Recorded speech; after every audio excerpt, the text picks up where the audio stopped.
Bonjour mes amis, je suis en train de mettre sous presse depuis le Royaume-Uni. J'ai l'impression de rêver cette vidéo au lieu de la faire. J'ai l'impression que c'est un mauvais rêve duquel je vais me réveiller. Nous assistons à un drame au ralenti avec le collapse de manière spectaculaire de la chaîne de logistique et de distribution de carburant. J'ai une bonne et une mauvaise nouvelle. La bonne nouvelle, c'est que les files d'attente que je vous ai montrées il y a quelques jours, ces véhicules qui attendaient pendant des heures devant les stations d'essence, ils ont disparu. Il n'y a plus de file d'attente. Ça, c'est la bonne nouvelle. La mauvaise, c'est que toutes les stations d'essence sont à sec. C'est pour ça qu'il n'y a plus de véhicules. Il n'y a plus une goutte d'essence. Tous les véhicules qui roulent dans ce pays, que ce soit des voitures individuelles, des flics, des ambulances, des livreurs, des postiers, tout le monde est en sursis. Les gens ont un réservoir. Quand il sera fini, leur véhicule s'arrêtera et le pays sera paralysé complètement. Alors, que s'est-il passé? On peut toujours revenir sur les détails. Je vais vous donner quelques détails ce soir, mais la réalité, si on dézoome complètement, c'est que ce pays, si vous regardez sur les 18 derniers mois, bientôt on parlera de 2 ans, a perdu beaucoup, a perdu son âme, a perdu beaucoup sur le plan de ses valeurs, sur le plan de son intelligence. Et nous avons à notre tête des dirigeants qui sont en train de chercher à régler des problèmes non tangibles. Ça veut dire qu'au lieu d'être attachés à la réalité et de vouloir régler des problèmes que nous voyons, ils cherchent à régler des problèmes que nous ne voyons pas. Ils se mesurent par rapport à des critères de succès qui ne sont pas de ce monde. La guerre contre la terreur, et on met dedans ce qu'on veut. La guerre contre le changement climatique. Voilà. Comment tu peux mesurer qu'il y a eu beaucoup moins de changements? Prends des mesures, tu payes des taxes, ils font des réunions, ils se rencontrent. Ils disent que grâce à nous, le climat change moins que ce qu'il aurait eu changé si nous n'avions pas fait les mesures que nous avions faites. Je veux dire, ça n'a aucun sens. Une lutte contre le Covid, n'est-ce pas? En fait, vous voyez, nous travaillons sur du non tangible. Voilà. Comme ça, personne ne peut le juger. Sur le tangible, sur la réalité que nous touchons tous les jours, le pays se dégrade. En dézoomé complet, si je m'éloigne, ce qui fait la force d'un pays occidental, comparativement à d'autres, le pays occidental ne vend pas de pétrole. Il n'en a pas en général, ou très peu.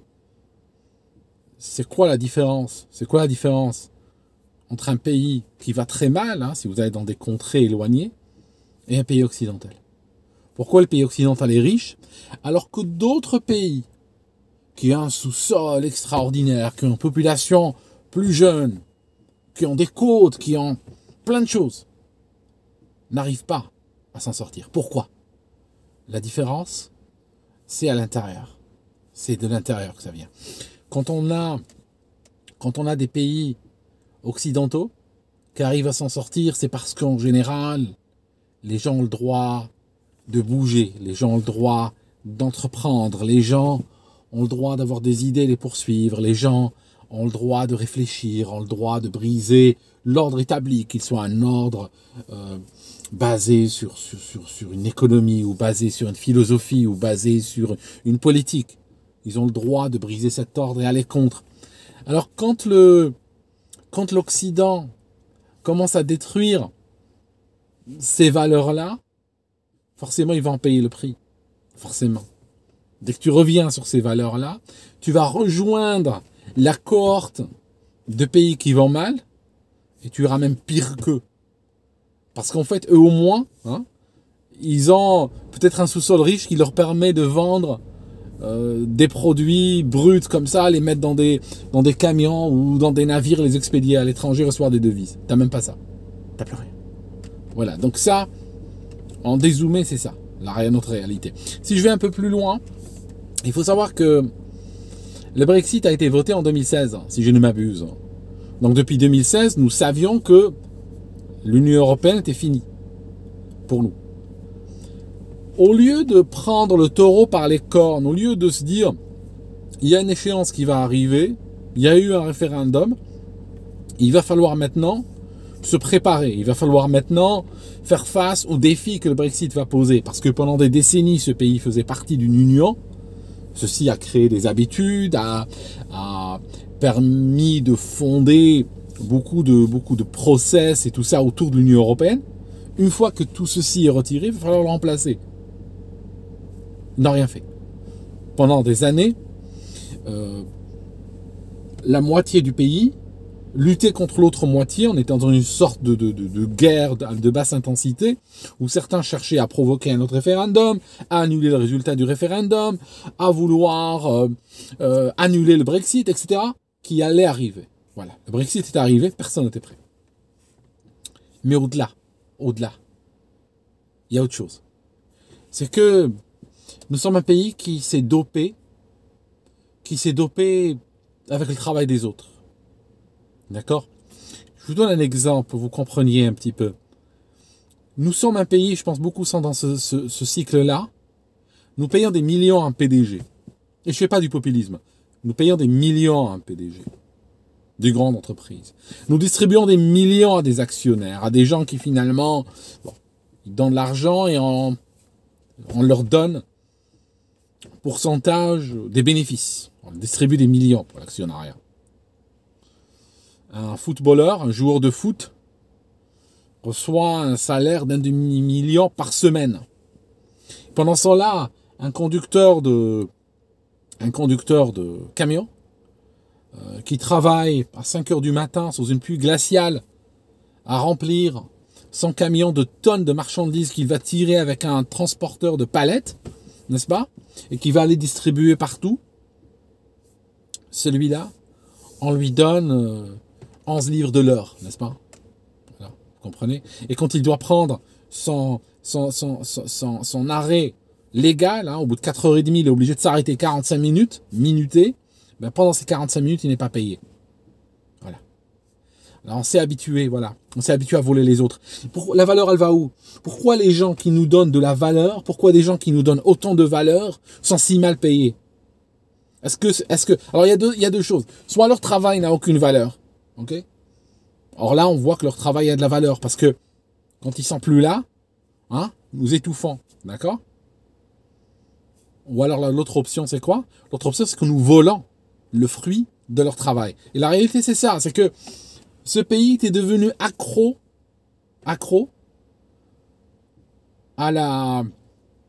aux conditions de travail style victorienne. Par exemple,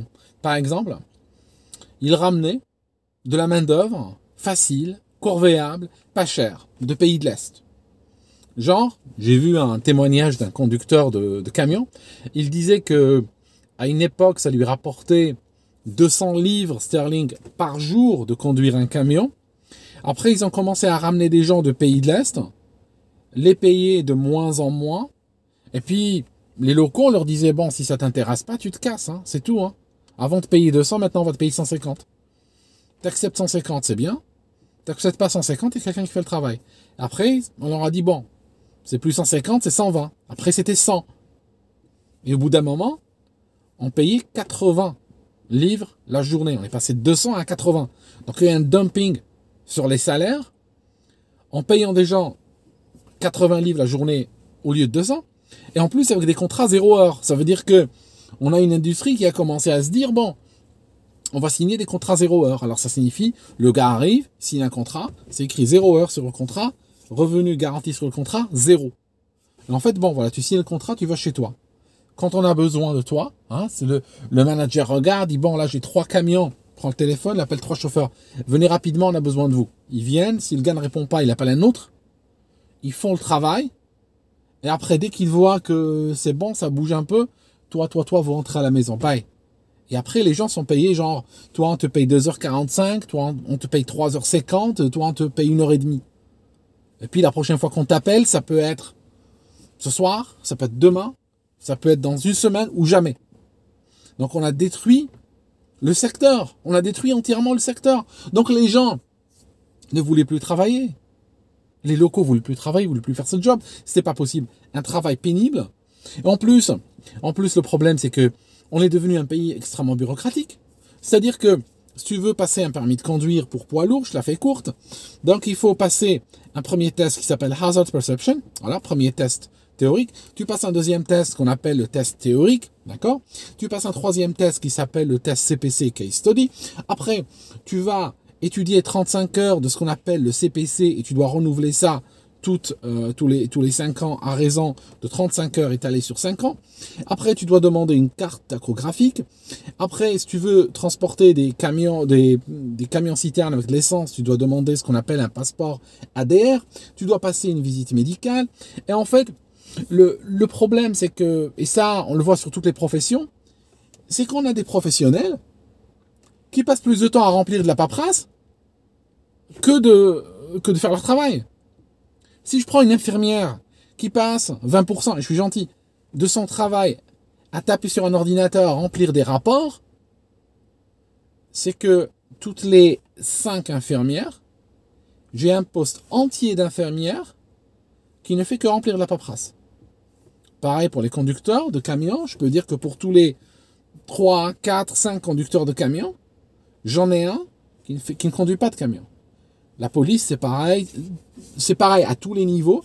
Et en fait, plus il y a de formulaires, ces formulaires ne sont pas gratuits, plus il y a de formulaires, plus il y a des paiements derrière, il faut payer pour le formulaire, plus il y a des erreurs, et ces erreurs signifient qu'après les gens sont soumis à l'amende, ils sont amendés parce qu'ils se sont trompés sur un formulaire, ou ils l'ont oublié et tout, et c'est tellement complexe. Mes amis, rien que le temps de repos et de conduite d'un camionneur, j'ai essayé de lire, je n'ai rien compris. Je peux vous expliquer comment fonctionne le système de commande électronique d'un Airbus A320. Je ne peux pas vous expliquer c'est quoi les heures de repos et de travail d'un camionneur. Bac plus 10 est souhaitable pour comprendre ça. Donc, je vous dis que la bureaucratie, l'addiction au travail payé mais à vil prix, pour extraire le maximum de l'individu, extraire la valeur, et cette valeur finalement la véhiculer vers l'actionnariat, les véhiculer vers des compagnies où le top très haut, sont extrêmement bien payés, puis tout le reste sont corvéables et payés au lance-pierre. La désorganisation, et aujourd'hui nous sommes là. Et il y a un effet, on crée un effet de contamination. Demain on peut appeler une ambulance, elle ne viendrait pas. Alors il y a des gens qui ont dit, il y a des idées qui disent, il y a des gens qui disent, oui, écoutez, voilà, vous savez, ce qu'on pourrait faire, c'est pour les key workers. Ça signifie les travailleurs clés. On peut quand même leur vendre du carburant. Ça signifie réserver le carburant restant aux travailleurs clés. Écoutez, j'ai pas envie d'aller là-dessus. Moi, ma valeur principale, c'est l'égalité. Je n'ai pas envie de vivre parce qu'on continue comme ça. Un jour, tu veux acheter un pain, tu dois montrer la carte du parti et la carte qui montre que tu es un travailleur clé. Moi, je veux l'égalité. Pour moi, tout le monde est clé, quelle que soit la personne. J'ai pas envie qu'on vive dans un monde où l'accès aux services, l'accès aux produits soit conditionné par le fait qu'on est considéré comme une personne clé et que son activité est plus noble que celle de quelqu'un d'autre. Un jour, on devra acheter une bouteille d'eau minérale sur dossier. Je devrais expliquer pourquoi je veux acheter une bouteille d'eau minérale et pourquoi moi je la mérite plus que quelqu'un d'autre. Vous comprenez? J'ai pas envie d'aller vers ce monde-là. L'égalité est très simple. L'égalité est très facile à comprendre. Si on commence à créer diverses échelles de celui-là est mieux que celui-là, on va pas s'en sortir. Donc écoutez, il y a un risque de contamination aujourd'hui. Il y a un vrai risque de contamination. Ça veut dire que on peut commencer par le collapse. C'est réel le collapse, là, c'est fini. Les stations d'essence. On a notre deuxième raffinerie du pays qui est sur le point de collapser également. Elle a des dettes énormes, elle a été vendue parce qu'il n'y a aucune logique, aucune conscience, on va dire, dans ce pays de souveraineté. Le Brexit, c'était un accident. De sorte que des secteurs clés, des secteurs super clés, super stratégiques, sont vendus à des intérêts que personne ne peut contrôler. Donc là, elle a été vendue, cette station d'essence, cette station de raffinerie, et là, elle est sur le point de collapser. Parce que souvent, elles sont vendues à des gens qui ont les idées courtes, à des spéculateurs. Genre, ces spéculateurs, qu'est-ce qu'ils ont fait? Ils ont profité de certaines dispositions liées au Covid pour ne pas payer la TVA. Résultat net, ils ont empoché 223 millions de TVA, et puis maintenant qu'il faut les payer, ils ne les a pas. Vous voyez ce que je veux dire? Ça n'a aucun sens. Je peux comprendre qu'on retarde, pour une entreprise, qu'on retarde le paiement d'un impôt ou d'autre, mais retarder le paiement de la TVA, sachant que la TVA va dépendre de combien la compagnie va percevoir. Donc la compagnie, quand elle facture des clients, elle va facturer en su la TVA et capturer la TVA au nom de l'État. Donc, ici, il n'y a pas de logique là-dessus, parce que si ils ont une baisse du chiffre d'affaires, ils ont forcément une baisse de la TVA qu'ils capturent, c'est tout. Or là, on leur a dit, c'est une compagnie qui appartient à des milliardaires indiens, on leur a dit, non, c'est pas grave, vous ne payez pas la TVA. Le problème, c'est qu'ils ont endormi la mise, ils ont capturé la TVA chez les clients, mais ils l'ont utilisée, probablement ventilée déjà dehors, en dehors du pays. Et aujourd'hui, ils disent, on n'a pas de quoi payer la TVA.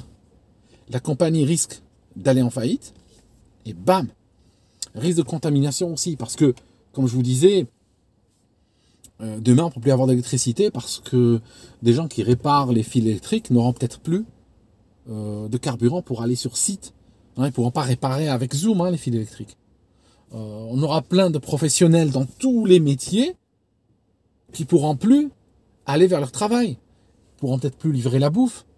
Peut-être que demain, sachant qu'on a eu des bagarres pour 5 litres de carburant, avec la police et des voies de fait et tout ça, qu'est-ce qui va devenir lorsque demain, il n'y aura plus de pain, ou il n'y aura plus de pommes de terre, ou il n'y aura plus... Vous comprenez?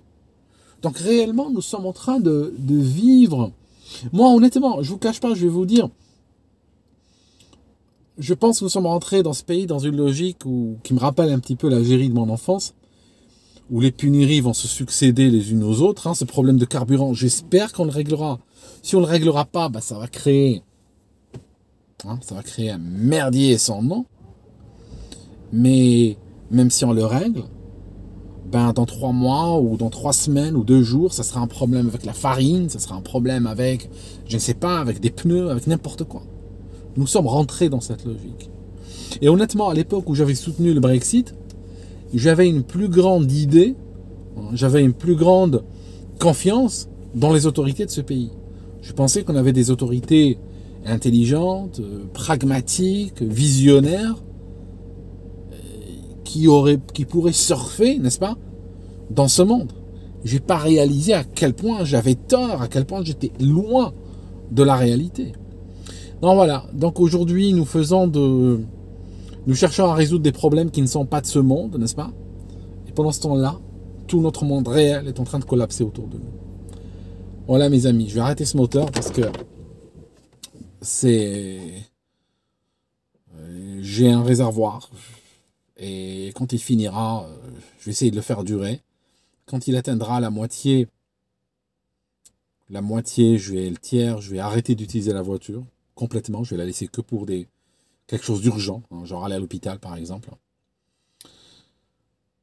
Je fais très attention en conduisant. Je suis sorti aujourd'hui, j'ai dû sortir. J'ai veillé à ce que les tours ne dépassent jamais les 1500 tours minutes. Je roulais très lentement.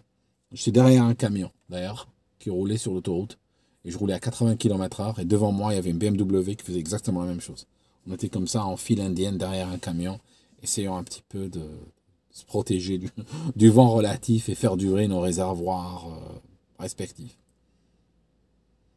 Voilà mes amis. Donc, je sais pas. Quelque part, c'est peut-être ces crises ont du bien parce qu'elles permettent de détruire des systèmes qui n'étaient pas pérennes de toute façon. Peut-être c'est l'occasion aussi de réfléchir et de réévaluer les choses et donner de l'importance aux métiers qui sont importants. Voilà.